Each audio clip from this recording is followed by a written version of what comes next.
Hello students, मेरा नाम है अरुण शर्मा और आप सभी का अरुण कोचिंग क्लासेस में बहुत बहुत स्वागत है। हमारा नेक्स्ट टॉपिक है issue of preference shares. So as a study before, जैसा कि हम पहले पढ़ चुके हैं, preference share holder have a priority regarding payment of dividend. Dividend है ना, फिक्स्ड रेट है ना, on the fixed rate and refund of capital in case of winding up of the company. देखिए, जब हमारी कंपनी बंद हो रही है ना, क्लोज हो रही है, वाइंडिंग अप हो रही है, तो पेमेंट ऑफ डिविडेंड की प्रायोरिटी और रिफंड ऑफ कैपिटल की प्रायोरिटी जो है वो किसको है? प्रेफरेंस शेयर होल्डर को। इनको फिक्स रेट से पेमेंट जो है वो दिया जाएगा। क्या दिया जाएगा? डिविडेंड दिया जाएगा फिक्स्ड रेट से, है ना, और रिफंड ऑफ कैपिटल जो है वो इक्विटी शेयर होल्डर से पहले वापस की जाएगी। ये जो है पेमेंट की प्रायोरिटी होती है। प्रेफरेंस शेयर्स को are issued in the same manner in which equity share issued. देखिए, जिस मैनर में हमने इक्विटी शेयर्स को इशू किया है, सेम उसी मैनर में प्रेफरेंस शेयर्स को भी हम इशू करेंगे। सिर्फ एक डिफरेंस यहाँ पे क्या होगा? वो होगा प्रेफरेंस वर्ड का, है ना।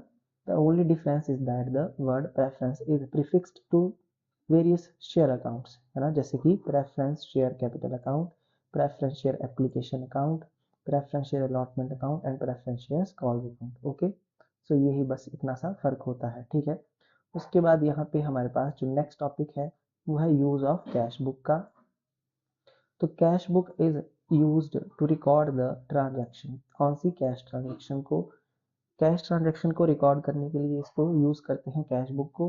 When shares are issued for cash it would be proper to prepare the cash book. देखिए, जब कैश के लिए शेयर इशू किए जा रहे हैं तो हमको कैश बुक बनाना जो है वो ज़रूरी है ना। पर सभी कंपनी ऐसा नहीं करती। And record all cash transaction in this book, और सारी की सारी कैश ट्रांजेक्शन जो है यहाँ पे रिकॉर्ड की जाएगी।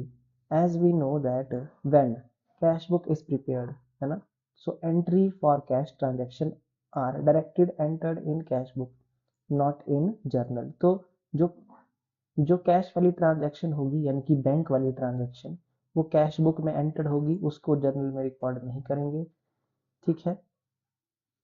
आई होप आपको समझ में आ रही होगी ये बात, है ना। उसको हम कहाँ रिकॉर्ड नहीं करेंगे? उसको हम रिकॉर्ड नहीं करेंगे जर्नल में, ठीक है।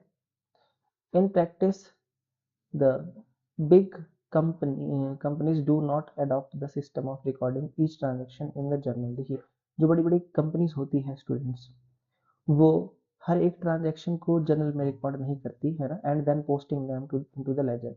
कंपनीज अपॉइंट अ बैंकर, वो बैंकर को अपॉइंट करती है to collect the amount of share. So instead of recording every receipt, the banker send a statement, है ना, the bankers send a statement of companies account and the issuing company accordingly records the final entry regarding issue and allotment of share. तो जो banker होगा वो क्या करेगा कि company की जो बैंक स्टेटमेंट होगी वो कंपनी को सेंड कर देगा, और उसी हिसाब से कंपनी रिकॉर्ड करेगी इशू और अलॉटमेंट की एंट्रीज।